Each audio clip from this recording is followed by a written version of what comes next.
మంచిగున్నారులా నేను వచ్చేసిన మన తీన్మార్ ఇదే అసలు తీన్మార్ ఇయాల వార్తలేందో చూద్దాం పారి మొదలు పెద్ద వార్తలు చూద్దాం పెన్షన్లు కట్ చేస్తారట పొంగులేటి గారు మీ సడ్డకునికి టికెట్ ఎట్లొచ్చింది సారు బండన్న కిషనన్నకు కేంద్ర మంత్రి పదవులు ఒకరికొకరు పోటీ పడి తెస్తారు కావచ్చు పైసలు పిఏ బద్నాం చేస్తున్నట సీతక్క పేరును మీరు బయటకు వచ్చి చెప్పండి మేడం నిజాలను తెలంగాణలో పోయిందట కుటుంబ పాలన షేయి పాటోలు తెచ్చిండ్రు కుటుంబాల పాలన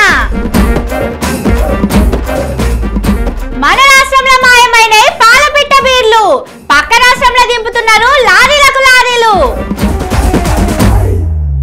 సర్కార్ ఆఫీస్ లా ఏదైనా పని కావాలంటే ఎవరిని కలవాలనేది చాలా మందికి తెలియదు అసలు ఆఫీసులు ఏడుంటాయో కూడా తెలియదు అందుకే ఇంటి పక్కన ఉన్న చదువుకున్న పిల్లగాన్నో ఊళ్ళో పెద్ద మనిషిలో తీసుకుపోయి దరఖాస్తులు పెట్టుకుంటారు రేషన్ కార్డు కోసమో పింఛని కోసమో మీరు ఎవరన్నా అట్లా దరఖాస్తులు పెట్టుకుంటారా అట్లయితే మీకు ఇప్పటి సంది పింఛని వచ్చుడు రేషన్ కార్డు మీద బియ్యం ఇచ్చుడు సుతా డౌటే ఈ ముచ్చట నేను చెప్తున్నది కాదుల్లా సర్కార్లో ఉన్న పెద్ద సారే అంటున్నాడు కావాలంటే మీరే చూడుండ్రి ఈయన ఎరికే కదా మంత్రి పొంగులేటి సారు నిన్న ఖమ్మంలో ఓ మీటింగ్ లో మాట్లాడుకుంటా బీద బిక్కోలకు పెద్ద షాకే ఇచ్చిండు ఏమన్నాడో మీరే చూడుండ్రి గత ప్రభుత్వంలో పైరవీలు చేసుకొని అర్హత లేని వాళ్ళు ఎవరైనా ఆసరా పెన్షన్ తీసుకొని ఉంటే అది ఈ గవర్నమెంట్ అనే కాదు ఏ పార్టీ అని చూడదు అర్హుడైన వాడికే పెన్షన్ ఇవ్వాలన్నది ఈ ప్రభుత్వం యొక్క లక్ష్యం పైరవీలు చేసుకొని ఎవడన్నా తీసుకున్నా ఆ పెన్షన్ ఊడిపోతుంది తప్ప ఇప్పుడు ఉండదు నిజంగా ఎవరికైతే అర్హత ఉన్నదో వాళ్ళకే పెన్షన్ వస్తుందని కూడా ఈ వేదిక ద్వారా యావత్ రాష్ట్ర ప్రజలకు కూడా తెలియజేస్తున్నాను నాట్ ఓన్లీ పాలేరు నియోజకవర్గం సారు మంచి ముచ్చటనే చెప్పిండు అన్ని మంచిగానే ఉండి ముసలోళ్ళు కాకుండా దొంగ పింఛన్లు తీసుకునేటోళ్ళై కట్ చేస్తారట అట్లనే పైరవులు చేసి పింఛన్లు తీసుకునేటోళ్ళకు కూడా కత్తెర పెడతారట గిదంత పాపముల్లా ఊళ్ళో చదువురాని ముసలామే ఉంటది అంటే ఊరాయరాక ఎవరో ఒకరిని అడిగి మండలానికి దరఖాస్తు పెట్టుకుంటది అంటే అది పైరవే అవుతుందా పొంగులేటి సారు అట్లా చేసుకున్నోళ్ళే కూడా బంద్ పెడతావా పైరవి చేసుకున్నోళ్లకు పింఛని కట్ చేస్తానని అంటున్నావు మంచిదే గాని అన్ని మంచిగున్నోళ్లకు పింఛన్లు ఇచ్చిన ఆఫీసర్ల కొలువు సుతం కట్ చేస్తావా మరి మీ సడ్డకుడు Raghuram Reddy sir Khammam MP ticket కోసం నువ్వు చేసింది ఏందని అడుగుతున్నారు పబ్లిక్ ఓట్లకు వచ్చినప్పుడు మేం గెలిస్తే పింఛని 4000 ఇస్తామంటివి ఇప్పుడేమో ఉన్నది సుతం ఎత్తేస్తామని అంటున్నారు కొత్త పింఛను లేకుంటాయే ఉన్నది సక్కగొస్తే సాలనే కాడికి వచ్చింది కదా కానీ దీని మీద ఇంకో ముచ్చట ఇనిపిస్తున్నది ఈ పంచాదులన్నీ ఎందుకు పెంచుడొద్దు ఏమొద్దు పాత లెక్కనే ఇయ్యండి జనాలతోటి అనిపించేటందుకే ఇదంతా చేస్తున్నారని ఊర్లలో ముసలోళ్ళు మాట్లాడుకుంటున్నారు పెంచుతాం అని చెప్పి ఉన్నదాన్ని పీకేసేటట్టే ఉన్నారని బాధపడుతున్నారు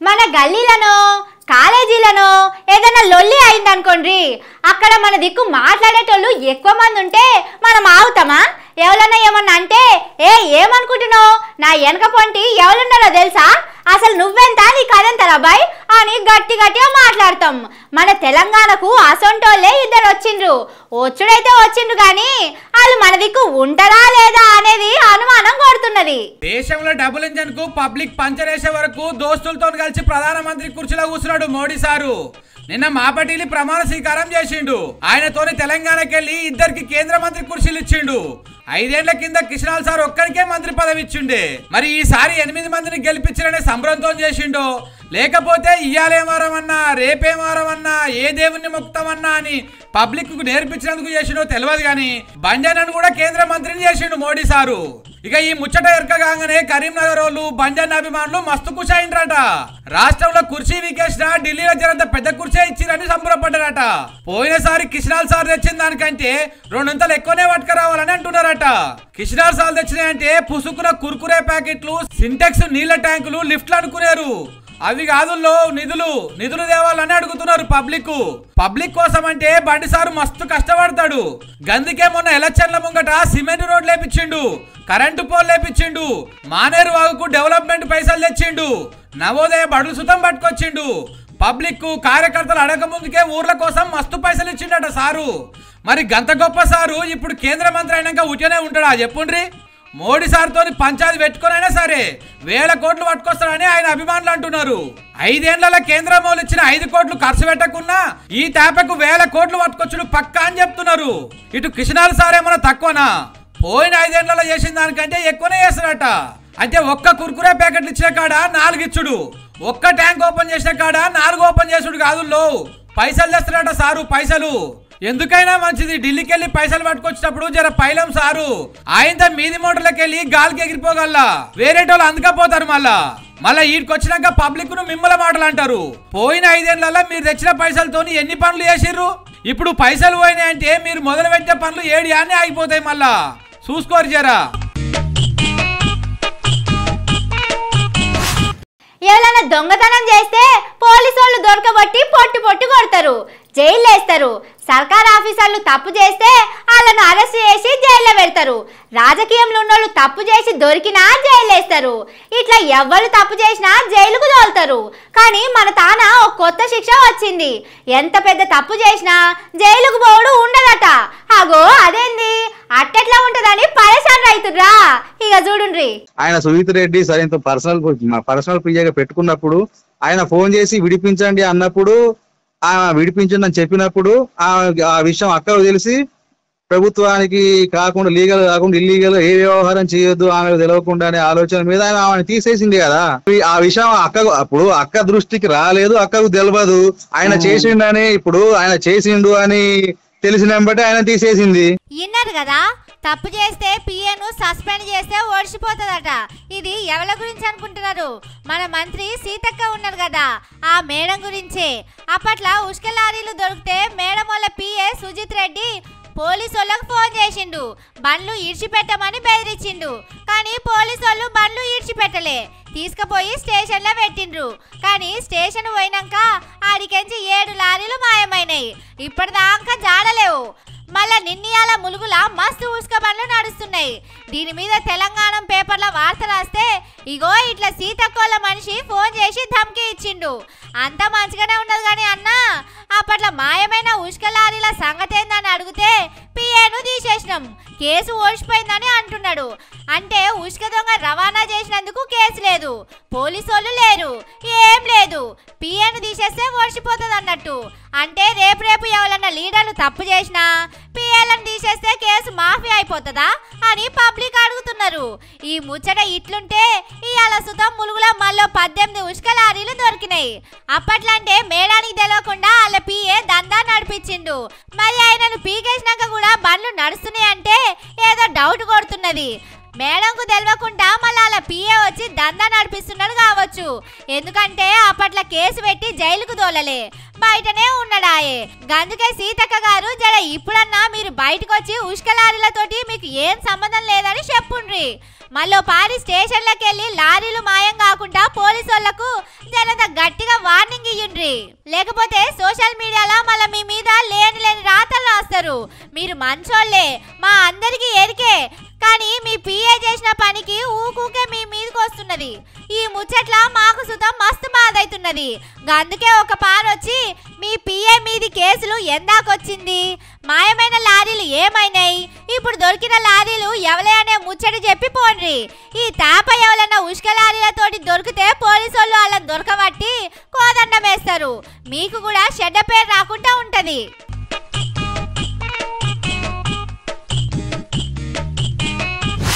చెప్పరాని తిప్పల పడుతున్నారు, అరిగోస తీస్తున్నారు, గుతి గుంజి మతి తప్పి ఏటేటో చేస్తున్నారు.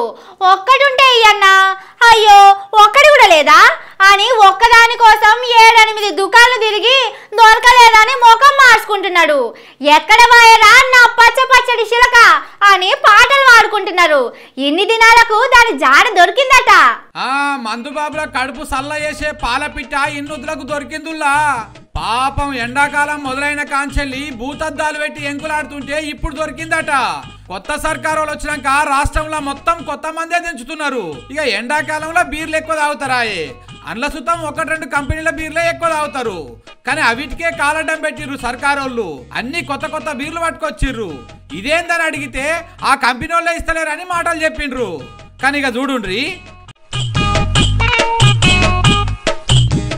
అబ్బరా కొడుక లోడే ఉందిగా, మంచిగా దింపుతున్నారు లోడు. కానీ ఈ లోడ్లు మన తాన కాదు, పక్క రాష్ట్రం ఏపీలా మన తాన మార్పు వచ్చింది కదా, గందుకే బీర్లు మందు కంపెనీలు పేర్లు మారినాయి. ఏపీలో కూడా మార్పు వచ్చింది కాబట్టి మన తానున్న పాత కంపెనీల బీర్లు అక్కడికి పోయినాయి. మన కాడ చూస్తందుకు కూడా దొరకని కేఎఫ్ బీర్లు ఏపీలో లోడ్లే దిగుతుంటే మనోళ్ళ పానాలు కింద మీద అవుతున్నాయి అనుకో రాదురి.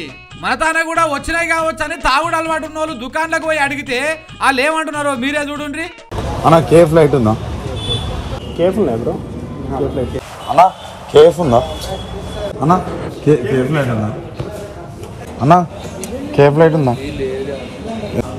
అన్న కేఫ్ ఉందా?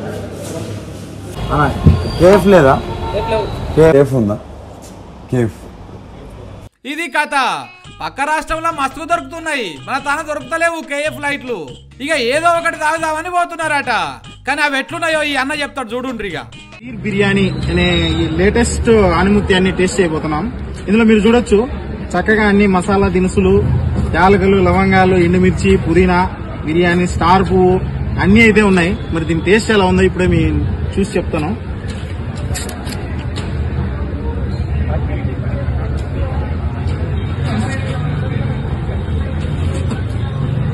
మన వల్ల కాదు, మన కేఫ్ లైట్లే బెస్ట్. నువ్వు చూసావు ఒకసారి పొద్దు బాగుంది.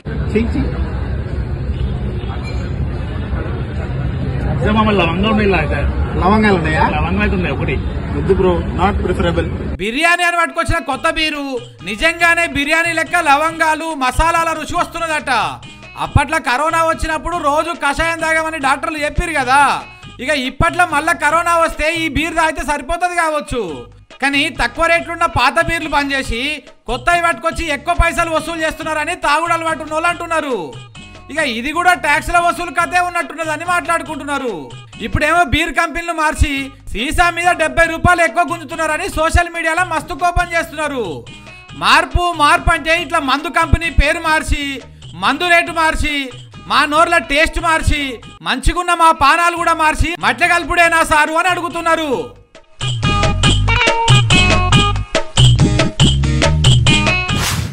మన టైం మంచిగా లేనప్పుడు సప్పుడు ఏక ఇంట్లో కూర్చోవాలి.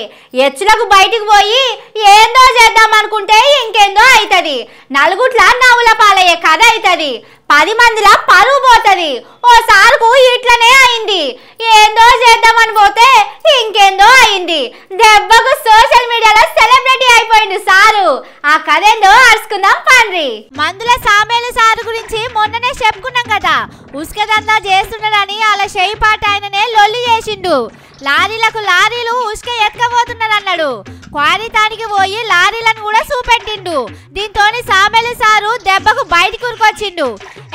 ఉసుక సంగతే నాకు తెలియదు, అంతా ఆఫీసర్లే చూసుకుంటున్నారని ప్రెస్ మీట్ పెట్టి చెప్పుకొచ్చిండు. అయినా ఎవరు నమ్ముతలేరు అనుకున్నాడో ఏందో గాని అక్కడికేంచి కలెక్టర్ మేడానికి ఫోన్ కొట్టిండు. ఉసుకతోటి నాకేం సోపది లేదని చెప్పుండ్రి మేడం అని అడిగిండు. ఆ మేడం ఏమన్నదో చూడుండ్రి. యాదాద్రి పవర్ ప్లాంట్ కోసం ఇసుక తీయడానికి మీరు పర్మిషన్ ఇచ్చారు, అవునా? ఇప్పుడు ఈ printing, electrical media, social media అంతా ఇది ఎమ్మెల్యే గారే చేస్తున్నట్టు ఒక ప్రచారం చేస్తా ఉన్నారు. అంటే అది మొత్తం స్టేట్ నుంచి వచ్చిందండి పర్మిషన్. లేదు మేడం, నాకేమైనా సంబంధం ఉందా? ఇంట్లో మినిట్స్ లో కాల్ చేస్తానండి మీకు. నాకు వేరే కాల్ వస్తుంది. ఒక్క మాట మేడం, ఒక్క నిమిషం ప్లీజ్. అయ్యో పాపం, మేడం నడిమిట్లనే ఫోన్ కట్ చేసింది కదా. అగో మా ఎమ్మెల్యే ఫోన్ చేస్తే నడిమిట్ల కట్ చేస్తుందా అని అలా మనుషులు కోపానికి వచ్చిండ్రు. కానీ దీనికంటే మొదలే సామెలు సారు మంత్రి వెంకటరెడ్డి సార్కు కూడా ఫోన్ చేసిండట. సారు కథ ఏటో అవుతున్నది, మీరే చూసుకోవాలి అని అడిగిందట. నువ్వే సపోర్ట్ చేయక ఊకో, ఉష్కే అట్లనే నడుస్తుంది, నడవకుండా ఏం చేస్తుందని వెంకటరెడ్డి సారు గట్టిగానే అరుచుకున్నట. పాపం సారు ఏం చేయాలో తెలియక వచ్చి ప్రెస్ మీట్ పెట్టిండు.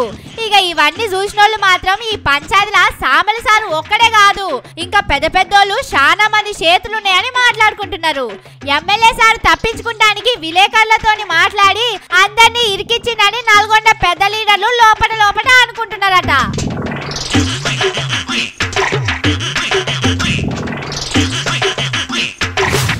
ఇప్పుడు మీకు ముచ్చట చెప్తా. నిన్న చాలా మంది సర్కారు నౌకర్ల కోసం పరీక్ష రాసిండ్రు. వాళ్ళకు ప్రశ్నలున్న పేపర్లు ఇస్తారు. అవిటికి 4 జవాబులు ఇస్తే అందులోకెళ్ళి అసలైందేందో గుర్తుపట్టి రాయాలి. 4గిట్లా 3 తప్పులుంటే ఒకటే కరెక్ట్ ఉంటది. ఒకటి తప్పైనప్పుడు ఇంకోటి ఒప్పు కావాలి కదా, కానీ ఒకడ అన్ని తప్పులే ఉంటున్నాయి. ఒప్పు ముచ్చట ఏందనేది మాత్రం బయటికి రానిస్తలేరు. కాంగ్రెస్ సర్కారు వచ్చినాక ఓ కొత్త కథ నేర్చిరుల్లా. వాళ్ళు తప్పు చేస్తున్నారని ఎవరన్నా మాట్లాడితే తీసుకుపోయి జైలు వేస్తున్నారు. చేపలకు ఒలేసినట్టే ఒలేసి పట్టుకపోతున్నారు. అప్పట్లో ఉస్మానియా యూనివర్సిటీలో నీళ్ళు వస్తలేవనో కాగితం బయటకి ఇచ్చిర్రు కదా, దాన్ని సోషల్ మీడియాలో పెట్టిన మీద కేసు పెట్టిర్రు. అటెనక ఆర్టీసీ కొత్త లోగో అని ఒకటి తయారు చేసి పొన్నం సారుల మనుషులే బయటకి ఇడిచిర్రు. కాంగ్రెస్ వాళ్ళు వాళ్ళ పార్టీ టీవీలు పేపర్లు దాన్ని చూపెట్టినాయి. కానీ వాళ్ళందరిని ఇడిచిపెట్టి కారు పార్టీ వాళ్ళ మీదనే కేసులు రాసిర్రు. ఇక అట్లనే ఇప్పుడు ఇంకో కథ ముంగటేసుకున్నారు. టీఎస్ ను టీజీ అని మార్చిర్రు కదా మొన్న నడుమనే. దీంతోనే అన్ని ఆఫీసుల బోర్డులు మారవాలి, కాగితాలు మారవాలి. దీనికి మస్తు పైసలు ఖర్చు అవుతాయని ఓ కాగితం బయటకు వచ్చింది. మొన్నటి దాకా కాంగ్రెస్ పార్టీతోని ఉన్న గాదెన్నయ్య సారు దీన్ని అందరికి పంపించిండు. సారుకు కాంగ్రెస్ వాళ్ళతోని మంచి సోపతే ఉన్నది కదా, నిజమే కావచ్చు అనుకొని సోషల్ మీడియాలో పెట్టిర్రు. ఇంకేమున్నది, ఎంబడే వాళ్ళ మీద సర్కారు వాళ్ళు కేసు పెట్టిర్రు. మన న్యూస్ లైన్ ట్విట్టర్ లో పెట్టిన వార్త లింకును పెట్టి కేసు రాసిర్రు.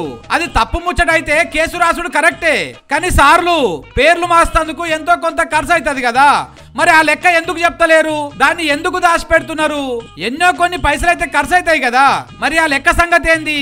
బయట తిరుగుతున్నది తప్పుడు లెక్క అని అంటున్నప్పుడు నిజం లెక్క ఏందో జనాలకు చెప్పాలి కదా, మరి ఎందుకు చెప్తలేరు? అంటే కేసులు పెడతందుకే మీరు ఇట్లా ఫేక్ కాగితాలు బయటకి ఇస్తున్నట్టు కొడుతున్నది కథ. కానీ సర్కారు వాళ్ళు ఆ పని చేస్తలేరు. ఉస్మానియా కాలేజీది అట్లనే అయ్యే, ఆర్టీసీ లోగోది అట్లనే చేస్త్రీ, ఇప్పుడు ఇది కూడా అట్లనే చేస్తున్నారు. ఏ ఒక్క దాంట్లో కూడా అసలు కాగితం ఏందో బయటికి రాకపోయే. మరి అవి వస్తలేవో మీ సర్కారు వాళ్ళే రాణిస్తలేరోనని బయట మాట్లాడుకుంటున్నారు. అందరికి పంపించిన ఇన్నేసార్ను అడిగితే ఏడ తయారైందో దొరుకుతుంది కదా. ఇంకో ముచ్చట ఏంటంటే షయ్యి పార్టీ వాళ్ళ ఫేక్ ఫ్యాక్టరీ చాలా పెద్దగా ఉంటదని మొన్న నడవనే చూస్తుంది. బీజేపీ పెద్ద మనిషి అమిత్ షా వీడియోనే ఫేక్ తయారు చేసిండ్రు. ఇక అసోంటి సొక్కం పూసలకు ఈ లెటర్ తయారు చేసుడు పెద్ద కష్టమా అని ముచ్చటరికైన వాళ్ళు అంటున్నారు.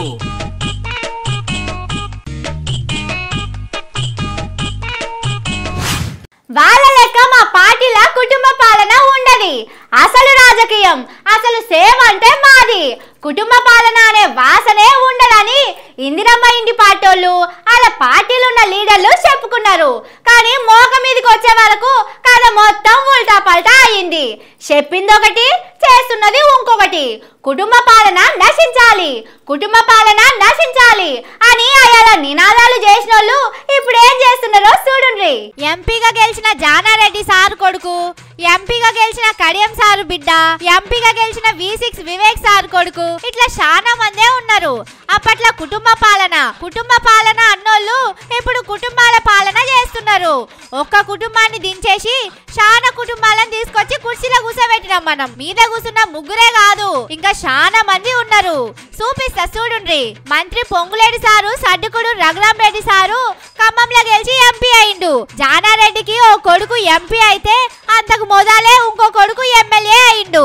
ఇక కోమటిరెడ్డి వెంకటరెడ్డి సారు, రాజగోపాల్ సారు ఇద్దరు ఉండగానే ఉండిరి. ఇటు ఉత్తమ్ సారు మంత్రి కుర్చీలుంటే అలా ఇంటామే ఎమ్మెల్యే కుర్చీలో కూర్చున్నారు. పాలకుర్చీల ఝాన్సీ రెడ్డి కోడలు యశస్విని రెడ్డి ఉండగానే ఉండే. మెదక్ ఎమ్మెల్యే మైనంపల్లి రోహిత్ మల్కాజ్గిరికి వెళ్లి ఎమ్మెల్యేగా పోటీ చేసి ఓడిపోయిన హనుమంత్ సారు కొడుకే నాయే. నాగర్ కర్నూల్ కూచికుళ్ళ దామోదర్ రెడ్డి కొడుకు కూచికుళ్ళ రాజేష్ రెడ్డి, పిసిసి సభ్యుడు చిట్టం వెంకటేశ్వర రెడ్డి బిడ్డే చిట్టం పర్ణికా రెడ్డి. ఇట్లా అందరూ ఒక్కింటోళ్ళేనాయే. అట్లనే ఐటీ మంత్రి దుద్దిల్ల సారోళ్ళ నాయనే శ్రీపాదరావు సారు కూడా బతుకున్నప్పుడు రాజకీయంలోనే ఉండే. ఇట్లా రాష్ట్రంలో ఎటు దిక్కు చూసినా కాంగ్రెస్ వాళ్ళ కుటుంబాలే కానొస్తున్నాయి. అయినా గానీ మేం కుటుంబ పాలనకు వ్యతిరేకమని కాంగ్రెస్ వాళ్ళు చెప్పుకుంటా అంటే నవ్వొస్తున్నదని పబ్లిక్ అంటున్నారు. నెహ్రూ సార్ కాన్ చెల్లి ఇయాలున్న రాహుల్ గాంధీ సార్ దాకా రాజకీయం చేసేటోళ్ళు ఒక్క ఇంటోళ్ళు కాదా అని అడుగుతున్నారు.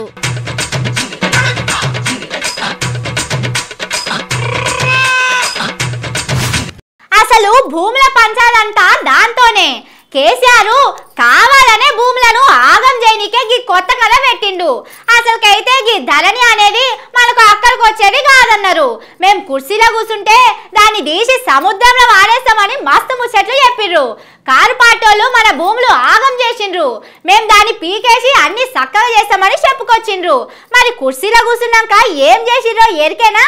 పోయిన సర్కారోళ్ళు భూముల లెక్కలతోటి తీసుకొచ్చిన ధరణి మీద షేపాటోళ్ళు మొదటి సంధి మూతిరిస్తూనే ఉన్నారు. భూముల పంచాదులు వెరిగినాయని లొల్లి చేసిండ్రు. మేము వచ్చినాక చక్కగా చేస్తామని చెప్పుకొచ్చిండ్రు. కానీ వాళ్ళొచ్చి 6 నెలలు అవుతున్నా దాన్ని ముట్టుకున్నది లేదు. ఇప్పుడు వాళ్ళ చేతులనే అధికారంలో ఉన్నా గాని ధరణి మాటనే ఎత్తుతలేరు. తీసేయకపోయారు గాని దాంతో తిప్పల పడుతున్నామని చెప్తున్నోళ్లను సర్కారోళ్ళు పట్టించుకుంటలేరు. ఇయాల్టికి లెక్క తీస్తే ఏం తక్కువ 2,50,000 దరఖాస్తులున్నాయి. కుర్చీలో కూసోంగానే అన్ని లెక్కలు సాఫ్ సీదా చేస్తామన్నోళ్ళు దాని జోలికే పోతలేరు. పబ్లిక్ ఏమో చెప్పులు అరిగేటట్టు ఆఫీసుల చుట్టూ తిరుగుతున్నారు. ఇంకో దిక్కేమో ఆఫీసర్లను పెట్టి అన్ని చక్కగా చేయించినామని అంటున్నారు. కానీ ఏడున్నది ఆడనే ఉన్నది. ఓట్ల ముంగట చాలా ముచ్చట్లు చెప్పిన రేవంత్ సారు ఇప్పుడు ఎందుకు దాని జోలికి పోతలేడని అందరూ అనుకుంటున్నారు. అప్పట్లో సర్కారులు ఉన్నోళ్లకు వచ్చినట్టే ఇప్పుడున్న సర్కారోళ్లకు ఏమన్నా ఆందాని వస్తున్నది కావచ్చునని మాట్లాడుకుంటున్నారు. లేకపోతే సర్కారులున్న పెద్ద మనుషుల భూముల లెక్కలు ఏమన్నా ఉన్నాయి కావచ్చు, అందుకే దాన్ని ముట్టుకుంటలేరని అంటున్నారు. ఇవి వార్తలు. మళ్ళా ఖతర్నాక్ వార్తలతోటి రేపు కలుస్తా. చూస్తూనే ఉండండి మన తీర్మార్. ఇదే అసలు